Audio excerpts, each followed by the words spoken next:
proyecto. Agradecer, por supuesto, a Letras B por traernos, que es un festival que es su segundo año, pero vamos, tiene una solera que se le nota, que mezcla pues la literatura, los libros de ficción, de no ficción. Por supuesto, nuestra editorial, que están por aquí, Fran, de nuestra editorial, por traernos, por hacer promoción de nuestro libro, y a Silvia, que está aquí con nosotros. Hello. Pues nada, yo estoy encantada de que a Luis se le haya ocurrido reivindicar a nuestro grupo, porque tengo que decir que cuando empezó a contactar con nosotros, nos contactó por mail, por Instagram, por Facebook, por todas partes, y como tenemos de repente como tantos proyectos de gente que de repente te dice quiero hacer esto, y al final no salen, al principio como que no le hicimos mucho caso, pero luego ya como él es bastante persistente, pues nos contó el proyecto, dijimos venga, pues vamos adelante, y la verdad es que estamos encantados porque aparte de que el libro ha quedado muy guay, creo que para los fans tiene cosas como muy especiales porque contamos muchas anécdotas, no ha corrido mucha sangre, Luis, tengo que decir, porque podíamos haber sido más malos y haber contado muchas más cosas, pero sí que ha quedado un libro muy completo, sobre todo pues porque lo hemos hecho mano a mano. Hemos estado un año de entrevistas con Luis, videollamadas, y nos ha sonsacado muchas cosas, mucho jugo. Tengo que decir que Silvia, que es como así en un escenario muy explosiva y muy echada para adelante, ¿no? Es una de sus señas de características, yo creo. Luego es ella y Billy, que es la otra parte de Killer Barbies, que no ha podido venir, pero también forma parte del proyecto, por supuesto, de Killer Barbies y de este libro. Lo hemos hecho los tres. Sí que los dos son muy tímidos. No quiero sacar el tópico gallego, pero sí que son muy introvertidos y les ha costado un poquito contarme las cosas. Pero es verdad que enseguida yo creo que nos sentimos cómodos, ¿verdad?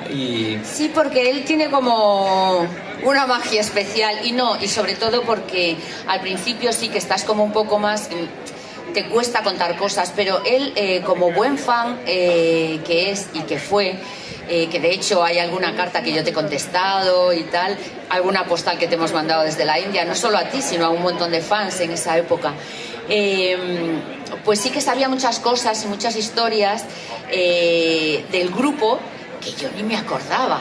Entonces pues la verdad es que luego al ir cogiendo confianza sí que estábamos muy cómodos y le hemos contado muchas cosas, la verdad.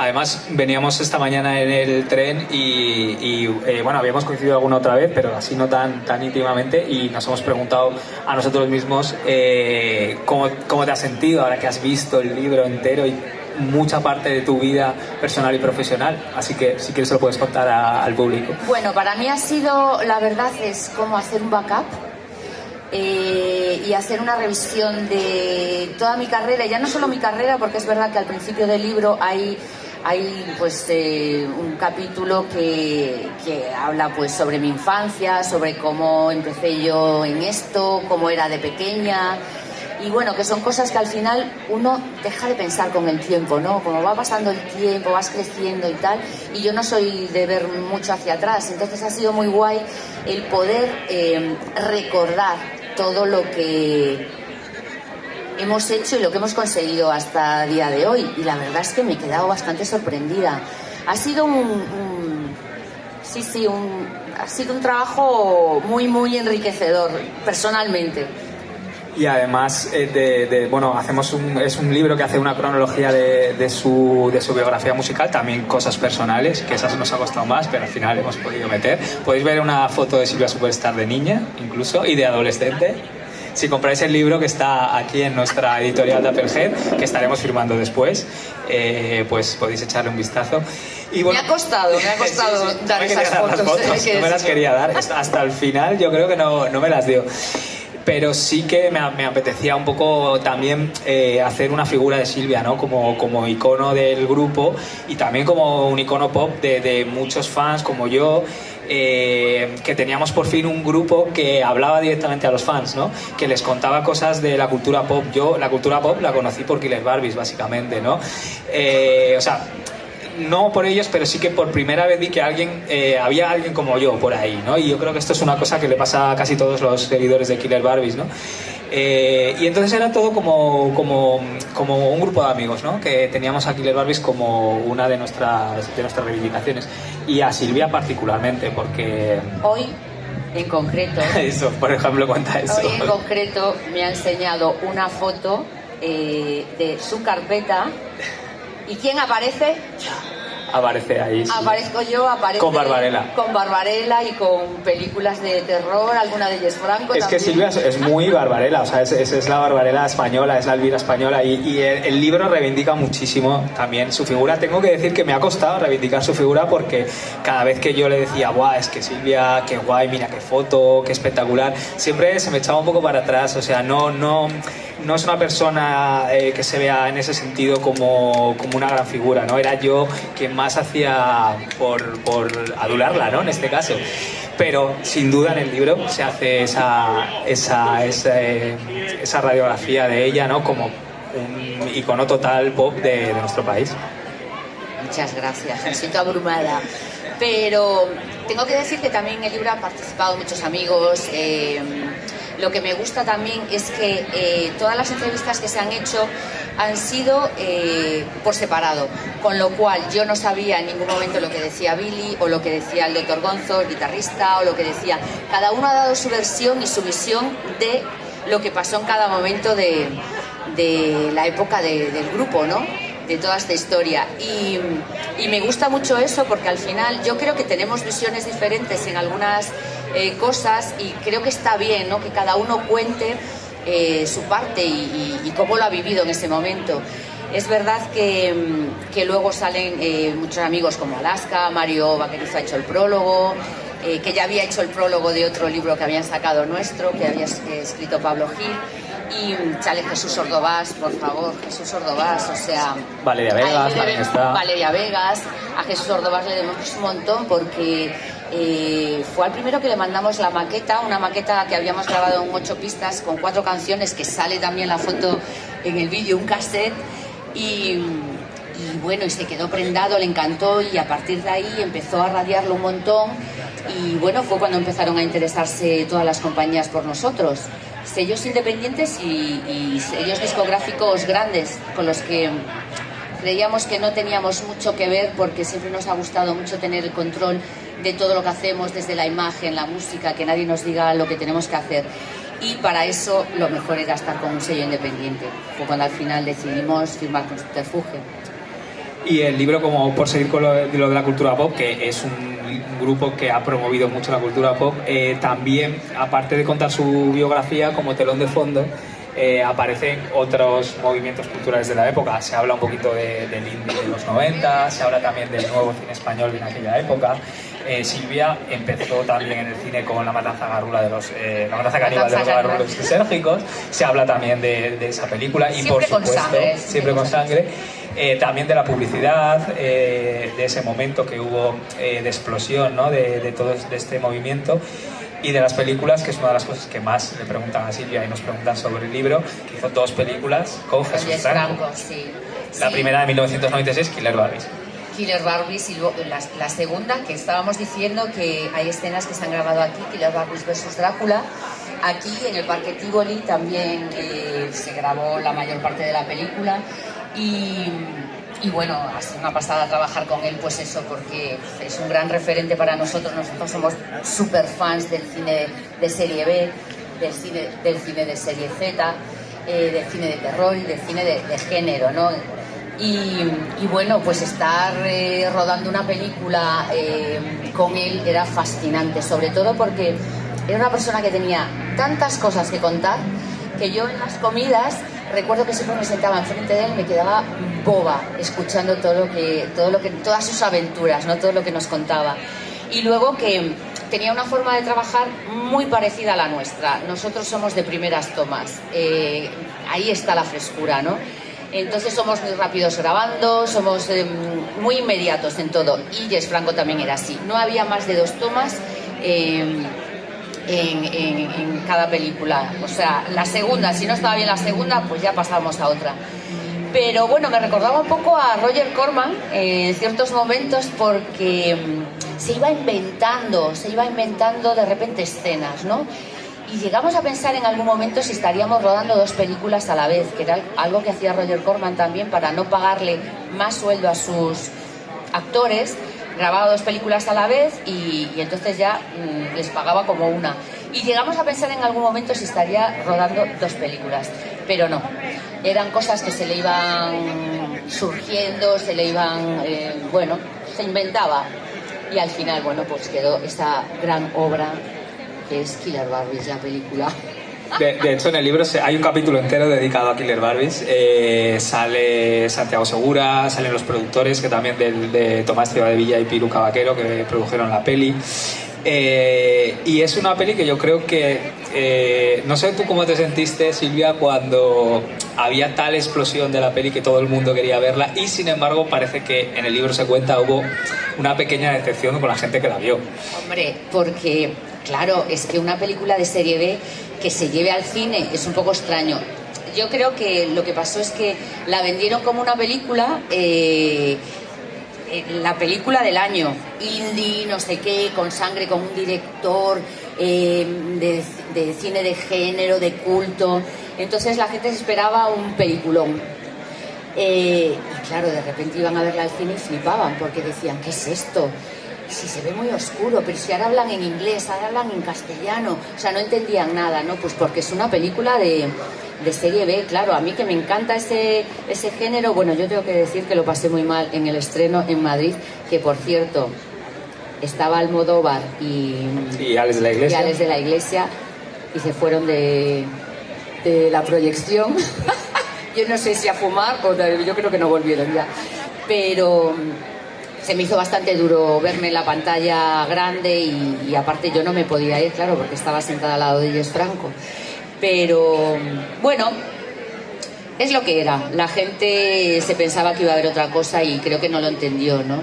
Pero yo creo que ha pasado, mira, el otro día estuve viendo la película, que hacía un montón que no la veía, que la proyectaron en un festival de cine fantástico, y creo que los años han pasado muy bien por ella.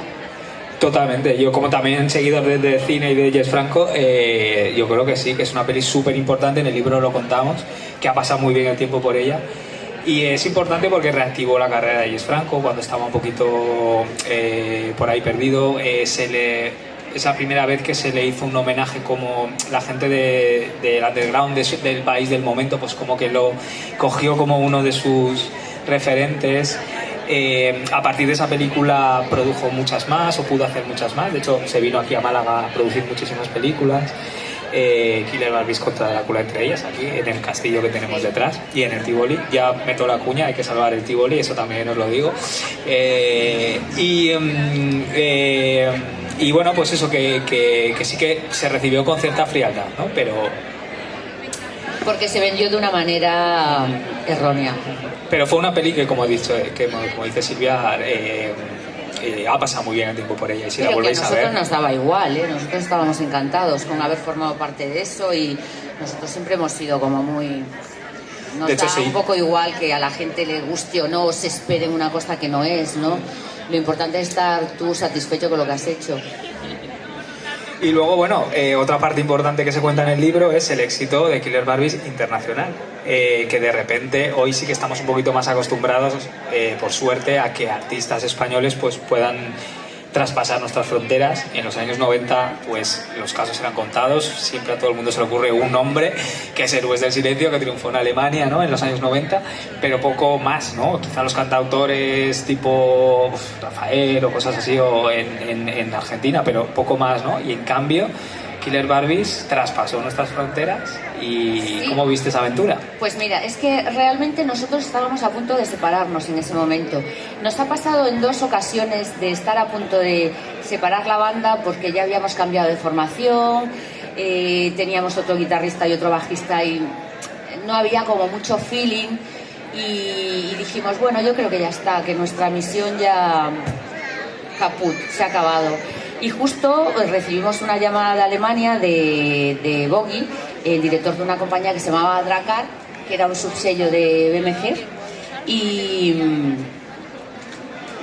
se interesó por el grupo, dijo, él realmente sacaba grupos de death metal y cosas como mucho más heavy, pero quería un poco meter algo más punk rock.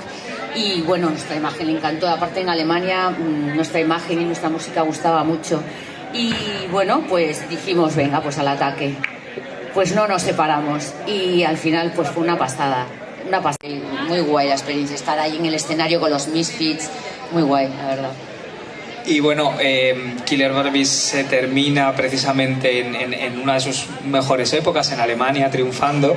En el libro se cuentan un poco las causas de por qué ahí hay un poco de mundo corazón. Hubo como una separación de más de 10 años, 8 o 10 años. Sí, nos volvimos a reunir porque Carlos Subterfuge, Carlos Galán, que es también muy persistente como tú, hizo un aniversario, 25 años de Subterfuge, y quería juntar a muchas bandas que estuviesen en activo o que hubiesen sido del sello y que ya no existieran. Y nosotros estábamos muy reacios porque Bill y yo no teníamos muy buena relación en este momento, y de hecho, bueno, las cosas salieron como salieron precisamente por eso, porque no había feeling, o sea, estaba todo como había mucho rencor. Y es verdad, pero bueno, sí que nos reunimos para dar ese concierto en el Matadero en Madrid, y fue muy guay porque había un mogollón de bandas con las que coincidíamos antes en muchos festivales y que volvimos a coincidir ahí. Pero bueno, eso no pasó, hicimos solo 2 o 3 conciertos porque no cuajó la cosa. No cuajó en absoluto. Y volvéis oficialmente en el 2020, justo a mediados de marzo, y más o menos 2020, mediados de marzo, todo el mundo tiene en la cabeza qué pasó, qué os pasó. ¿Qué pasó? Pues nada, estábamos en plena promoción del disco y bueno, pues vino la pandemia, entonces pues ese disco se ha quedado así como un poco en tierra de nadie, ¿no? Es una pena, pero bueno, yo creo que ha sido un poco una señal, ¿no? Creo que este renacer otra vez con el que hemos venido ahora, con el libro, con el nuevo disco, volver a Subterfuge otra vez, que es como volver a casa, aunque también en el libro contamos ciertas cosas que nos pasaron en su momento con el sello, pero... Que no hay una historia de grupos que se cuente de una película o en un libro sin que haya historias con las discográficas. Siempre tiene que haber ese puntito. Claro, siempre tiene que haber. Un poco de sangre tiene que correr. Pero sí, yo creo que este era el momento. Este era el momento, porque también estábamos cansados de hacerlo todo nosotros. Y el disco anterior, que se llama Bible Punk, lo sacamos nosotros con nuestro sello. Y yo ya no estoy, ¿qué pasa? Estoy cansada, no, quiero hacer lo que tengo que hacer, tocar, pinchar, hacer promoción, que me encanta, grabar videoclips, pero ya el resto es como, con un sello detrás siempre y un buen equipo, creo que se hace mucho más fuerza, ¿no? Y ya el resto lo hemos hecho ya durante muchos años, entonces llega un momento que es como, ya está aquí. El disco todavía no ha salido, va a salir ya. Estamos también un poco promocionando las dos cosas a la vez. El disco sale el 9 de mayo y lo presentamos en Madrid en directo el 20 en la Sala Sol, que es como nuestra casa también, donde hemos tocado un montón de veces y bueno, han salido varios singles y estamos muy contentos, la verdad, porque me gustan mucho las canciones. Eso que estamos cantando en castellano, que yo era un poco reacia, ha sido Billy, que también Billy es muy persistente. Y bueno, de hombres persistentes. Los hombres son muy persistentes, de verdad. Y bueno, yo estaba muy a gusto cantando en inglés, pero bueno, cada vez me siento más cómoda cantando en castellano. Me ha costado mucho encontrar mi voz en castellano, porque a mí no me suena igual, pero me gusta mucho ahora. Y bueno, Killer Barbie se termina precisamente en una de sus mejores épocas, en Alemania, triunfando. En el libro se cuentan un poco las causas de por qué ahí hay un poco de mundo corazón. Hubo como una separación de más de 10 años, 8 o 10 años. Sí, nos volvimos a reunir porque Carlos Subterfuge, Carlos Galán, que es también muy persistente como tú, hizo un aniversario, 25 años de Subterfuge, y quería juntar a muchas bandas que estuviesen en activo o que hubiesen sido del sello y que ya no existieran. Y nosotros estábamos muy reacios porque Billy y yo no teníamos muy buena relación en ese momento, y de hecho, bueno, las cosas salieron como salieron precisamente por eso, porque no había feeling, o sea, estaba todo como había mucho rencor. Y es verdad. Pero bueno, sí que nos reunimos para dar ese concierto en el Matadero, en Madrid, y fue muy guay porque había un mogollón de bandas con las que coincidíamos antes en muchos festivales y que volvimos a coincidir ahí. Pero bueno, eso no pasó, hicimos solo 2 o 3 conciertos porque no cuajó la cosa. No cuajó en absoluto. Y volvéis oficialmente en el 2020, justo a mediados de marzo, y más o menos 2020, mediados de marzo, todo el mundo tiene en la cabeza qué pasó, qué os pasó. ¿Qué pasó? Pues nada, estábamos en plena promoción del disco y bueno, pues vino la pandemia, entonces pues ese disco se ha quedado así como un poco en tierra de nadie, ¿no? Es una pena, pero bueno, yo creo que ha sido un poco una señal, ¿no? Creo que este renacer otra vez con el que hemos venido ahora, con el libro, con el nuevo disco, volver a Subterfuge otra vez, que es como volver a casa, aunque también en el libro contamos ciertas cosas que nos pasaron en su momento con el sello, pero... Que no hay una historia de grupos que se cuente de una película o en un libro sin que haya historias con las discográficas. Siempre tiene que haber ese puntito. Claro, siempre tiene que haber. Un poco de sangre tiene que correr. Pero sí, yo creo que este era el momento. Este era el momento, porque también estábamos cansados de hacerlo todos nosotros. Y el disco anterior, que se llama Bible Punk, lo sacamos nosotros con nuestro sello. Y yo ya no estoy, estoy cansada, no, quiero hacer lo que tengo que hacer, tocar, pinchar, hacer promoción, que me encanta, grabar videoclips, pero ya el resto es como con un sello detrás siempre y un buen equipo, creo que se hace mucha más fuerza, ¿no? Y ya el resto lo hemos hecho ya durante muchos años, entonces llega un momento que es como, ya está, hasta aquí. El disco todavía no ha salido, va a salir ya. Estamos también un poco promocionando las dos cosas a la vez. El disco sale el 9 de mayo y lo presentamos en Madrid en directo el 20 en la Sala Sol, que es como nuestra casa también, donde hemos tocado un montón de veces. Y bueno, han salido varios singles y estamos muy contentos, la verdad, porque me gustan mucho las canciones. Eso que estamos cantando en castellano, que yo era un poco reacia, ha sido Billy, que también Billy es muy persistente. Y bueno, de hombres persistentes. Los hombres son muy persistentes, de verdad. Y bueno, yo estaba muy a gusto cantando en inglés, pero bueno, cada vez me siento más cómoda cantando en castellano. Me ha costado mucho encontrar mi voz en castellano, porque a mí no me suena igual, pero me gusta mucho ahora, la verdad. Bueno, Applehead Team. Cultura sin complejos.